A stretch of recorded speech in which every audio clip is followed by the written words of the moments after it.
Em 90 segundos tu não faz nem um miojo, mas eu te ensino as matérias que tu tem até não sair. E começa a quebrar ATP pra ter energia pra tua mente processar e entender que a probabilidade de você ir bem no Enem tá ligada direto aos meus raps também. Então começa com humanas, só sei que nada sei, mas sei que saí da vida e pra história eu entrei. Se o clima esquenta e tua caneta falhou, fica tranquilo, a esfera dela dilatou com calor. Eu sou flúor com oxigênio, dá pra completar, evoluir melhor que o Darwin poderia imaginar. Se tinha uma pedra no caminho, pode crer que eu já chutei absoluto no rap.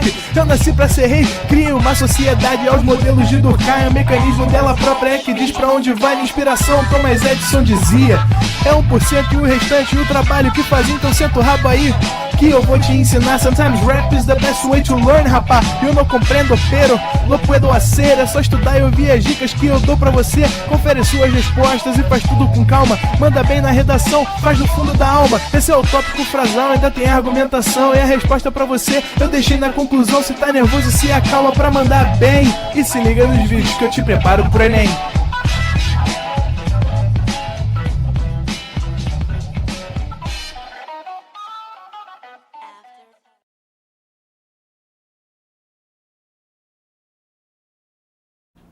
Estamos ao vivo, estamos de volta, Leandrinho. É isso aí, meu diretor. Tô aqui olhando os comentários, rindo com essa galera do chat que tá comentando, perguntando se a Revolução Verde tem a ver com a liberação da verdinha recentemente na Alemanha. Não, gente, não tem nada a ver com isso. Aqui vamos falar de plantas, sim, mas de outras plantas. E essa revolução, na verdade, é uma revolução que começou muito antes do ano de 2024, que envolve uma série de transformações técnicas e tecnológicas do final da primeira metade e do início da segunda metade do século XX e que muito impactou a produção de alimentos e matérias-primas agrícolas no Brasil e em vários lugares do mundo. Se você não me conhece, eu me chamo Leandro Almeida, sou professor de Geografia e essa é uma aula de Geografia 2, na qual falaremos de Revolução Verde, que é a segunda aula sobre agricultura, agropecuária e espaço rural.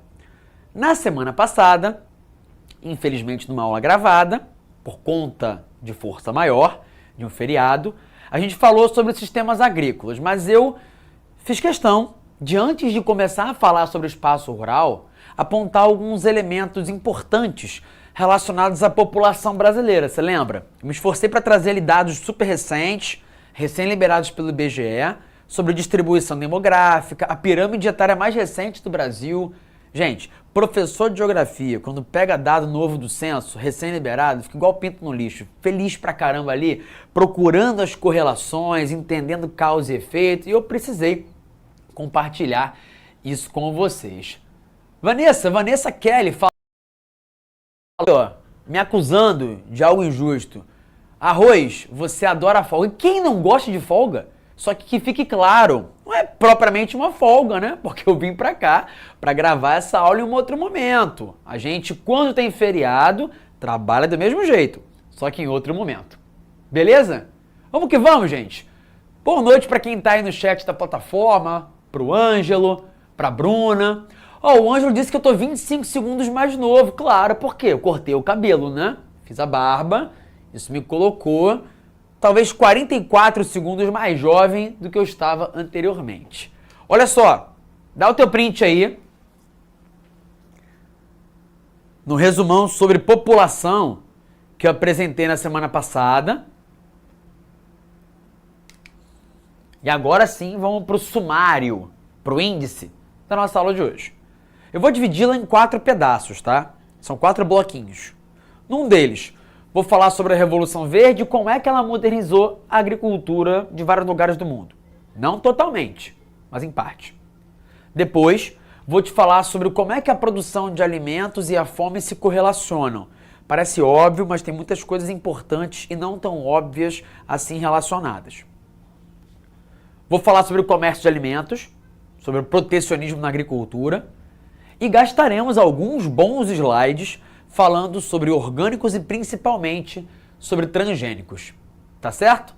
Aliás, falando em transgênico, já adiantando um informe futuro, boa parte do milho que é plantado e produzido no Brasil é transgênico. Então a Vanessa, que jantou milho, na verdade pipoca, milho aquecido estourado, provavelmente ingeriu um alimento produzido com sementes transgênicas. Então, Vanessa, foi um prazer conhecer você, estar com você. Infelizmente, agora você está contaminada por um transgênico. Eu torço para que você possa ainda viver muito tempo, mas quem sabe, né? O transgênico pode te pegar. Brincadeira. Ao longo da aula de hoje, aliás, você vai ver que o que eu vou te trazer de informação sobre transgênicos pode ser bem diferente do que você está habituado a ouvir. Adiantando já informe, não vou falar mal de transgênico não, tá? Vou falar bem. Bora! Começando com Agro é Pop, né? Não é Globo Rural, não estamos no domingo de manhã, ainda que eu adore Globo Rural e adoro domingo de manhã. Quer me ver feliz? É acordar às 6 da manhã de domingo para ver Globo Rural na academia vazia. Nossa, isso aqui é o que eu imagino que vai ter no paraíso. Para outros pode ser o inferno, né? Então talvez o paraíso e o inferno tenham arquétipos diferentes de acordo com quem é que vai frequentá-los. Vamos lá para falar desse agro pop, que é o agro moderno. Se você algum dia já assistiu Globo Rural, é pouco provável que você não tenha visto uma cena parecida com alguma dessas aqui. Porque hoje, em várias partes do Brasil e do mundo, a agricultura é modernizada. Usa máquinas, agrotóxicos, pesticidas e fertilizantes criados pela indústria, técnicas de irrigação muito mais complexas e eficazes do que tínhamos no passado. E isso tudo é o resultado da aplicação das tecnologias e técnicas criadas pela Revolução Verde. Dito isso, eu quero lembrar a vocês esse esquema que eu apresentei na última aula, para que você possa entender que a análise sobre o espaço rural de um país depende da análise de 3 pilares diferentes. Se eu te pergunto, Tayane, Bia, Henrique, Kira, Kelly, Caleb, Gustavo, caracterizem o espaço rural brasileiro. Como é que você pode produzir uma resposta discursiva em relação a isso? Tem múltiplas possibilidades. Vou te dar uma geral. O espaço rural brasileiro se caracteriza pela presença de uma estrutura agrária marcada por uma grande concentração de terras, pela histórica má distribuição de terras e pela presença de alguns latifúndios improdutivos, ao mesmo tempo em que há muita gente sem terra e que luta pela reforma agrária. Além disso, a estrutura agrária brasileira cada vez mais se baseia numa produção agrícola voltada para o exterior, feita em médias e grandes propriedades, cada vez mais equipadas por máquinas modernas e que usam insumos agrícolas, fertilizantes, pesticidas, sementes, produzidos pela indústria contemporânea. Apesar disso, ainda temos várias áreas no Brasil em que a produção agrícola é voltada para o mercado interno, como é o caso das médias e pequenas propriedades com mão de obra familiar. Aliás, a mão de obra familiar ainda predomina no campo, mas com a produção agrícola moderna, cada vez mais o que se vê no campo brasileiro é o uso de trabalhadores assalariados, contratados, ainda que em pequeno número, porque se eu tenho muitas máquinas no campo, a necessidade de trabalhadores acaba sendo menor. Ponto final. Tá aí uma frase, um resumo, uma síntese, que consegue descrever características gerais da estrutura agrária, do campo, aqui no Brasil. Campo que, como eu disse, foi profundamente afetado nas últimas décadas pela adoção de técnicas modernas, resultado do que aconteceu na chamada Revolução Verde. Aliás, dá o seu print aí. Dá uma printada, porque aqui eu tenho algumas informações que podem ser úteis para vocês. E aí a Junielma está perguntando ali no chat, ou melhor, lá na plataforma. A Revolução Verde funcionou? Vou então responder agora aqui a Junielma. Ei, tá sabendo da novidade?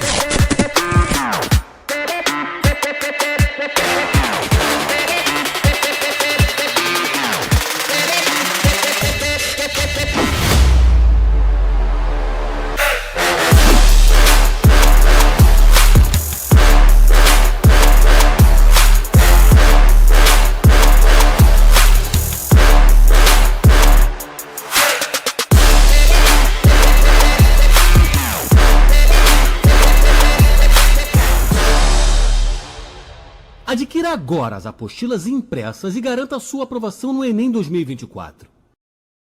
E uma série de outros problemas que eu vou te explicar melhor daqui a pouquinho. Tá bom? Vamos lá então? Todos me ouvindo aí, né? Como eu disse para a Junielma, e vou falar aqui agora, a Revolução Verde aconteceu a partir do final dos anos 1940, quando, nos Estados Unidos, começou a acontecer o desenvolvimento de técnicas e tecnologias modernas, incentivadas pelo próprio governo dos Estados Unidos, pela ONU, por um grupo privado chamado Grupo Rockefeller. Com quais propósitos? 3. O governo americano, a ONU, o Grupo Rockefeller, entendiam que aquele era um momento em que a pobreza crescia no mundo e que produzir mais alimentos era fundamental. Então havia sim um objetivo social de aumentar a produção de alimentos, de melhorar a produtividade, para que pudesse ter mais comida e com isso a gente pudesse combater a fome. Só que é claro, quase nada é feito nesse mundo sem interesses econômicos. Do mesmo jeito, quase nada é feito nesse mundo sem interesses políticos. Então, para além de ser um grande esforço coletivo para a produção de mais comida, para combater a fome, com propósitos nobres, também havia interesses financeiros. O governo americano queria, ao incentivar a adoção de tecnologias modernas por agricultores do Brasil, do México e de outros lugares, ter mais gente, mais agricultores, para comprarem os produtos feitos pelas empresas americanas. Entende?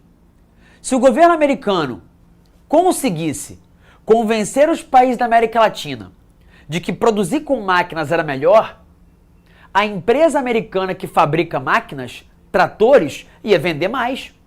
Era mais dinheiro para os Estados Unidos, mais empregos gerados lá, mais crescimento da economia estadunidense. Se o governo americano conseguisse convencer o governo brasileiro e os agricultores brasileiros a comprarem sementes geneticamente modificadas, ou então pesticidas feitos pela indústria, ou qualquer outro tipo de produto para ser anexado à produção que era feita, isso implicava em mais lucro para as empresas americanas. Então a Revolução Verde também pretendia aumentar o consumo de tecnologias agrícolas para gerar lucro para os Estados Unidos. E não dá para esquecer, é claro, que a década de 40, 50 e 60, quando essa revolução tecnológica na agricultura começou a acontecer, era uma época de Guerra Fria. E em épocas de Guerra Fria, os americanos tinham uma preocupação central: evitar a expansão do socialismo pelo mundo. E aí imagina, a América Latina, cada vez mais urbana, cada vez mais populosa, com cada vez mais pobreza. Isso é ou não é um cenário fértil para uma revolução socialista? Numa época em que havia o exemplo de Cuba, que na época funcionava bem, em que tínhamos a União Soviética, que na época era um exemplo de economia forte.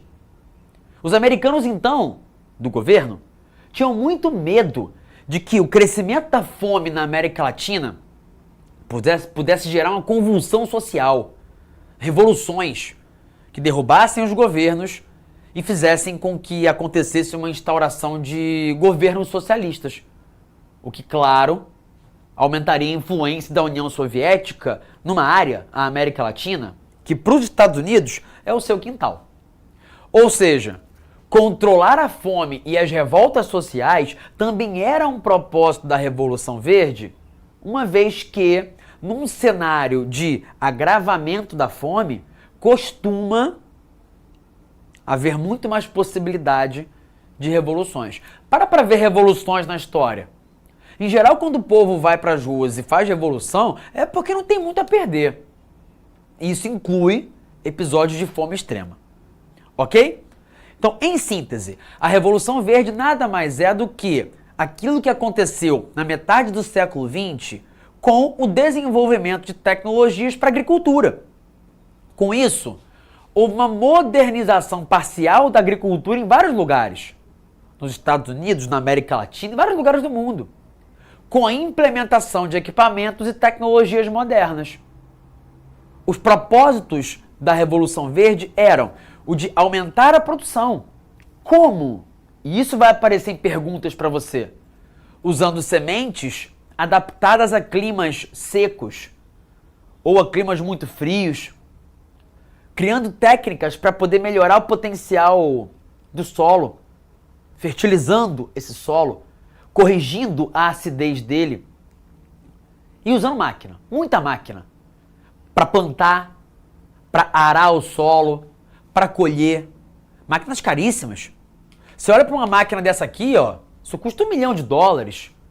Uma máquina semeadora, colheitadeira, pode custar muito mais. Então é caro. Não é qualquer um. Não é qualquer pequeno agricultor que vai conseguir comprar essas tecnologias novas e se transformar num produtor com agricultura mecanizada.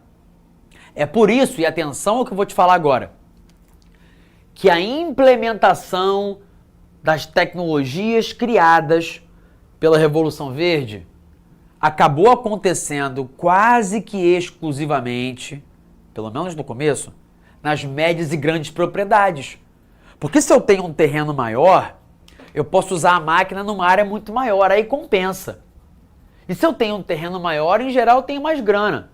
Dá para fazer um investimento nisso aqui e esperar o retorno no médio prazo. Tá bom? Prosseguindo, eu quero que você dê um print nessa imagem aqui também.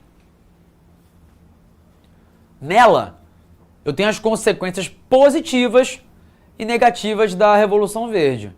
O Marlon, ali na plataforma, perguntou: isso causa desemprego, correto? Sim. Por quê? Se a Revolução Verde modernizou a agricultura, ela vai permitir a implementação de máquinas. Quanto mais máquinas na produção, menor a necessidade de trabalhadores. Quanto mais gente desempregada, maior é a chance de que elas saiam do campo e migrem para a cidade. Se muita gente sai do campo em massa e vai para a cidade, as cidades crescem rápido demais e passam a ficar cheias de problemas. Então você vai ver, inclusive, em outras aulas, como é que o que aconteceu no campo impactou as cidades do Brasil. Aliás, no tempo anterior de aula, eu estava ali falando da ditadura e tal, sobre a violência. Gente, o crescimento da violência no Brasil é multifatorial. Tem muita coisa que influencia nisso. Uma das razões foi o crescimento desordenado das cidades. Quando uma área cresce de maneira desordenada, o Estado perde o controle sobre ela. E aí se proliferam grupos criminosos. Esse crescimento desordenado começou ali com o governo JK, continuou com o governo militar e o problema foi aprofundado pelo empobrecimento da população. Porque se a população fica cada vez mais pobre e vive numa área onde não tem infraestrutura nenhuma, o que ela tem a perder? Quase nada. Então caminhar rumo à violência, à criminalidade, acaba infelizmente virando o que muitas pessoas escolhem ou são induzidas a trilhar. Fato é, a Revolução Verde promoveu uma modernização de várias áreas agrícolas, não de todas, mas de várias, permitindo produzir mais. Isso é bom. O rendimento da terra cresceu, permitindo, ao produzir mais comida, vender mais comida, gerar um agronegócio, um negócio de compra e venda de alimentos, dentro e fora do Brasil. Isso é bom. O Brasil, quando vende produtos para fora, ganha dinheiro. Isso ajuda a economia brasileira. Mas, por outro lado, ajuda a quem? Gera emprego para quem? Gera melhoria na condição de vida de quem? São questões importantes que a gente tem que se fazer e que as perguntas vão fazer para você. Que as questões do Enem vão fazer para você. É muito comum que esse tema seja cobrado. Aliás, eu já falei em outras aulas. Espaço rural, Revolução Verde e agronegócio representam o principal tema cobrado em questões do Enem, junto com o meio ambiente. Então dá mole e se liga no que eu estou falando. Outras consequências dessa Revolução Verde. Adoção em larga escala da monocultura. Por quê? Já imaginou? Tu comprar um tratorzão desse aqui para poder preparar o terreno. Ou uma máquina semeadora, colheitadeira. Tu acha que faz sentido você colocá-la para, em cada pedacinho da sua terra, produzir um alimento diferente? Não, aqui é batata. Aqui é morango. Olha o morango do Nordeste aí. Aqui é uva. Aqui é feijão. Não, ali é soja. Ali é arroz. Não. Você pega a máquina, bota a mesma semente, ó, vai. Então só faz sentido gastar uma grana com máquina se ela puder ser usada para poder plantar numa área enorme, colher numa área enorme. Por isso que as monoculturas passaram a ser dominantes em boa parte do Brasil, substituindo a policultura, que era voltada para consumo próprio. Quais problemas estão ligados a isso? Quando você planta o mesmo tipo de cultivo num lugar, o solo se empobrece mais rápido. Assim como, quando você usa muito agrotóxico, o solo e as águas acabam ficando contaminadas. O que antes era floresta, a gente derruba para fazer pastagem e plantação, porque agora aquele lugar que antes eu não usava, porque o solo não prestava, pode ser usado. Porque eu passei a ter um corretivo para adubar aquele solo. Por um lado isso é bom. A produtividade cresceu, a gente produz muita comida hoje, muita mesmo. Mas isso não tem sido bastante para poder acabar com a fome. Porque aumentar a quantidade de comida disponível não significa que eu vou voltá-la, a comida, para atender a demanda dos mais pobres ou quem precisa, mas sim de quem pode pagar. Passemos então agora para uma outra análise, que envolve a questão da fome. O Brasil, ano após ano, bate recorde de produção agrícola. E boa parte disso vira mercadoria. É vendida para o exterior. Como vendemos soja para a Europa, para os Estados Unidos e principalmente para a China e para o Japão. Como vendemos café, açúcar e outros produtos para países do exterior. Ao passo que o Brasil e o mundo produzem cada vez comida, em quantidade maior, também cresce o número de pessoas com fome. Parece contraditório, e é, mas é a realidade. A fome no mundo aumentou em 2018, e aumentou em 2019, e aumentou em 2020. A fome extrema atinge milhões de pessoas no mundo, especialmente no continente africano. E não é que não haja fome em outros lugares. Tem gente passando fome em tudo que é lugar do mundo. Mas na África, o problema é mais grave. E eu vou te explicar os porquês daqui a pouco. Por lá, a possibilidade de que alguém chegue ao dia seguinte sem a garantia de que fará refeições em quantidade suficiente é grande. Isso se chama insegurança alimentar. A insegurança alimentar envolve o cenário em que alguém, uma família, não tem proteínas, nutrientes, calorias suficientes para se abastecer e por isso acaba virando alguém com problema de nutrição, mais vulnerável a uma série de doenças. Porque entenda uma coisa, você pode estar se alimentando ali de água com farinha. Isso pode até encher a sua barriga e fazer com que você não tenha a sensação de fome. Mas você não está alimentado. Você não ingeriu nutrientes o bastante. Você certamente ficará desnutrido. Você está numa situação de insegurança alimentar. E na África, a insegurança alimentar é ainda mais grave do que em outros lugares do mundo. Tá, mas quais são os motivos? São vários. Primeiro, o clima. Sempre que há um desastre climático, uma enchente, uma seca, produções inteiras são destruídas. O preço da comida sobe e muita gente passa a viver sob insegurança alimentar. Imagina então num cenário em que o clima se torna cada vez mais extremo. A probabilidade de acontecer alguma enchente, uma seca, ou alguma outra coisa que prejudique a produção agrícola passa a ser ainda maior. E aí a tendência é que cada vez mais gente viva episódios ou longos períodos de insegurança alimentar. Mas não é só o clima, não, que explica isso. Há outros motivos. E esses 4 são os principais. Então, se em alguma questão te perguntarem por quê, que mesmo com tanta comida sendo produzida no mundo hoje, segue havendo muita gente com fome, as respostas principais são essas. Quanto maior a desigualdade social e econômica, menor é a possibilidade de quem é mais pobre de comprar comida. Se a estrutura fundiária é concentrada e eu não tenho uma terra para chamar de minha, eu também não posso plantar meu próprio alimento. Se eu não tenho terra e nem dinheiro, vou comer como?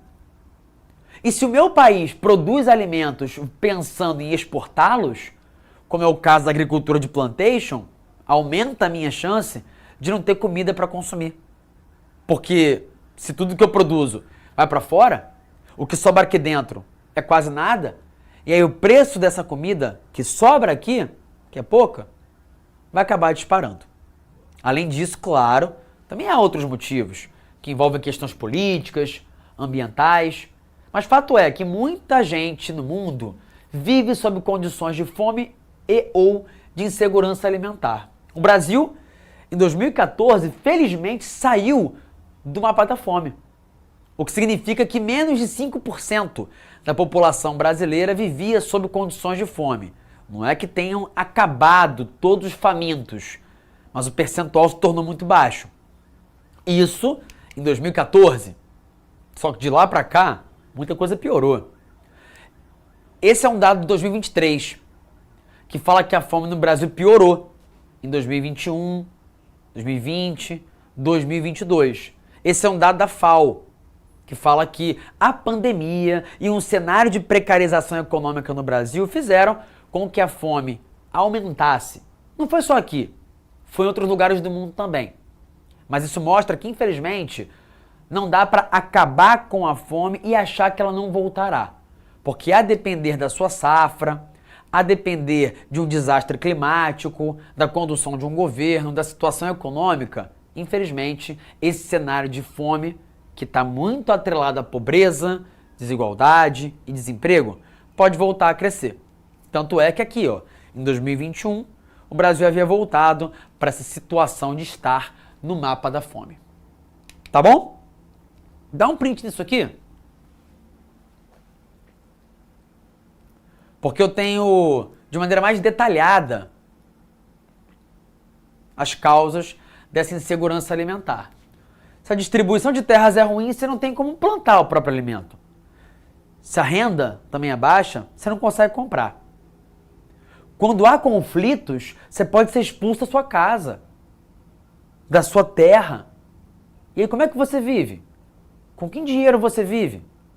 Se ocorre uma pandemia, isso pode desestruturar a economia de um país e a agricultura também. Se é uma seca ou uma enchente, o preço dos alimentos sobe. Infelizmente, a comida é muito vulnerável à variação climática. E assim, gente, o pessoal briga muito, político A para cá, político B para lá.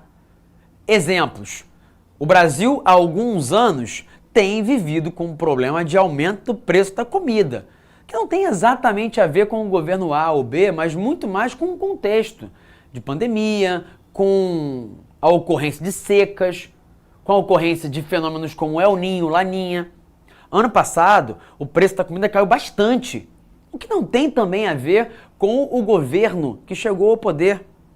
Esse ano, o preço da comida, em alguns casos, voltou a subir, o que também não é consequência de ações do governo. Então, às vezes, a gente personaliza muito a coisa. Ah, foi o Lula, foi o Bolsonaro. Para com isso. Vamos ser um pouco mais adultos e vamos procurar os motivos reais, que são muito mais macro, amplos, envolvem questões climáticas e econômicas globais do que propriamente uma ou outra situação específica. Tá bom? Voltando, agora vamos falar de um outro ponto da nossa aula. Ponto 3, que envolve o comércio de alimentos. Esse vai ser mais rápido. Eu quero que você dê um print aqui também, tá? Tem muitos prints aqui, porque são vários assuntos diferentes que a gente está tratando. E o que eu quero que você entenda é que cada país produz seus próprios alimentos, alguns são vendidos para o mercado interno, outros são para exportação. E o que acontece nesse comércio de alimentos é que, como em qualquer comércio, ninguém quer perder. E aí, os países que têm uma agricultura muito competitiva tentam vender seus alimentos para todos os outros, e os que não possuem tanta competitividade tentam barrar a entrada desse tipo de comida.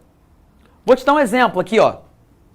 A lei agrícola dos Estados Unidos mantém subsídio a produtores de algodão por 2 anos. O que significa isso?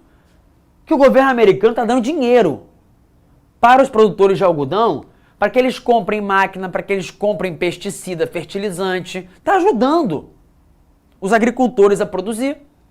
Isso, claro, vai permitir que eles tenham um preço muito competitivo do algodão. Quem é que se ferra com isso? O produtor agrícola brasileiro que chega lá tentando vender o seu próprio algodão. Aqui, ó, tem uma outra matéria que fala como é que os subsídios dados pelos Estados Unidos prejudicam o agronegócio brasileiro. Por quê? O governo americano dá grana para os seus agricultores, eles ficam mais competitivos com isso, e aí os agricultores brasileiros, claro, vão perder mercado para os seus produtos. Esse, gente, é um embate enorme que acontece há anos na OMC, Organização Mundial do Comércio. De um lado, você tem países como o Brasil, como a Argentina, que ficam lá. OMC e amigos aqui presentes, precisamos acabar com o protecionismo agrícola. Quem faz protecionismo agrícola está prejudicando o livre comércio de alimentos. De outro lado, você tem os Estados Unidos, o Japão, os países europeus, que fazem práticas protecionistas, como é o caso da lei agrícola americana, a política agrícola comum. E através disso, o que acontece na prática? Eles dão dinheiro para os agricultores, estimulam os agricultores a comprarem e a venderem os produtos para outros países do próprio bloco europeu, no caso da União Europeia, botam imposto alto para o nosso produto. Tá ligado quando o pessoal reclama que o governo brasileiro bota imposto alto para a brusinha que vem da Shein ou da Shein? Pois é, o governo americano faz o mesmo. Só que não é só com a brusinha americana da Shein, é com o suco de laranja brasileiro. É com a carne brasileira, que para entrar lá tem que pagar imposto alto. É o famoso eu protejo primeiro o meu e o resto, aí vocês que se lasquem. Então, protecionismo agrícola é uma prática econômica feita pelo governo de países que protegem os setores da agricultura que eles entendem que são mais frágeis, emprestando dinheiro barato, botando imposto alto para o alimento que venha de fora ou criando dificuldade. Exemplo, o pecuarista brasileiro vai lá, qual é? O João Biden, quero te vender carne. Aí o João Biden fala, tá, mas essa carne foi certificada pela Agência Internacional das Carnes de Boi. Acabei de inventar uma agência aqui, tá? Aí o brasileiro, pô, não. Ah, mas sem o selo dessa agência não posso aceitar a tua carne. Vai que ela tá contaminada. E putz, e para conseguir esse selo, o pecuarista brasileiro vai fazer o quê? Ele vai gastar grana. Aí o brasileiro vai lá, ó, tá aqui com o selinho, beleza. Mas ela passou pela inspeção sanitária da normativa 4781. Aí o pecuarista, cara, que é isso? É a normativa que eu baixei semana passada. Agora, toda a carne brasileira tem que ser inspecionada pela Agência de Vigilância Sanitária Americana e quem paga são vocês. Ou seja, o que eu, governo americano, estou fazendo? Eu estou embarreirando o teu produto de entrar aqui. Estou criando uma série de normas para poder encarecer o teu processo de produção. Quem se ferra com isso? Países periféricos emergentes como o Brasil, que dependem muito da venda desse tipo de produto para o exterior. Tá bom? Olha aqui, ó. A União Europeia é quem mais subsidia a agricultura. Os americanos subsidiam muito também. Agora, olha uma coisa. Olha a China aqui. Olha a Colômbia aqui. Então, atenção, cuidado. Isso não costuma cair em prova. Mas pode cair porque é uma realidade. Não são apenas os países desenvolvidos que praticam protecionismo agrícola. Países emergentes também fazem isso. A China é um exemplo. Segundo matéria recente, ela já dá mais subsídios agrícolas do que Estados Unidos e Europa. E isso também tem sido motivo de discussão na OMC. Tá bom? E agora, chegamos à parte final da aula. Nosso último dos 4 blocos dessa aula extensa, para poder conversar um pouquinho sobre orgânico e sobre transgênicos.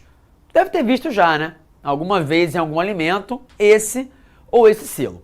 E o que é um alimento orgânico? É aquele que é plantado, regado e colhido e em nenhum momento recebe veneno, recebe agrotóxico, recebe um pesticida. Então é o oposto da agricultura moderna empresarial, que usa cada vez mais agrotóxicos. Em geral, os alimentos orgânicos são produzidos por trabalhadores familiares, em pequenas e médias propriedades, em locais onde você mistura vários produtos diferentes. Você planta várias frutas diferentes, vários legumes diferentes. Só que tem um problema. A produção orgânica não é em grande escala.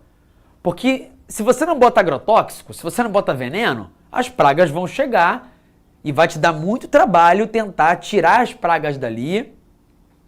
Em geral, parte da produção acaba sendo perdida, o custo é mais elevado, e se a produtividade é baixa, dificilmente você conseguiria alimentar a população brasileira inteira só com orgânico. Seria ótimo se pudéssemos ter alimentos orgânicos, apenas orgânicos, porque eles são muito mais saudáveis. Se não receber o veneno durante o processo de plantio, não há qualquer risco de que você consuma um alimento contaminado. Ou não há o risco também de contaminar o solo, contaminar as águas. Seria muito bom. O problema é que, de fato, por enquanto, infelizmente, não dá para produzir agricultura orgânica e achar que ela sozinha vai conseguir atender a demanda global de alimentos. Ainda não dá. Mas a produtividade está aumentando bastante, tá?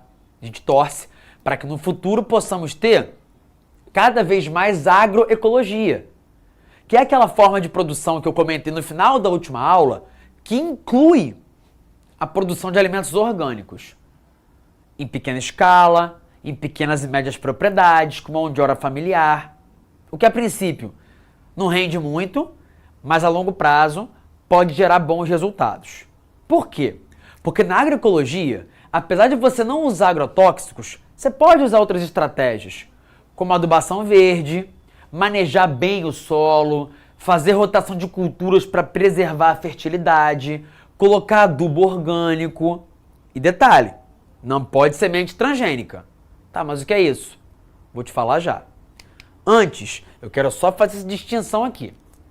A agricultura orgânica é a que não usa agrotóxico. A agroecologia é a que, além de não usar agrotóxicos, além de produzir alimentos orgânicos, tem um manejo sustentável, usando sementes tradicionais, e é feita por famílias, por mão de obra familiar. Ah, então toda agricultura familiar é agroecológica? Não. A agricultura familiar é assim chamada quando a mão de obra é a família que vive ali. Mas você pode ser uma família que vive numa pequena ou média propriedade e usar agrotóxico. Você não vai produzir orgânicos, porque se usou veneno, não é orgânico. Você não vai produzir agroecologia, porque se usou veneno, não é agroecológico.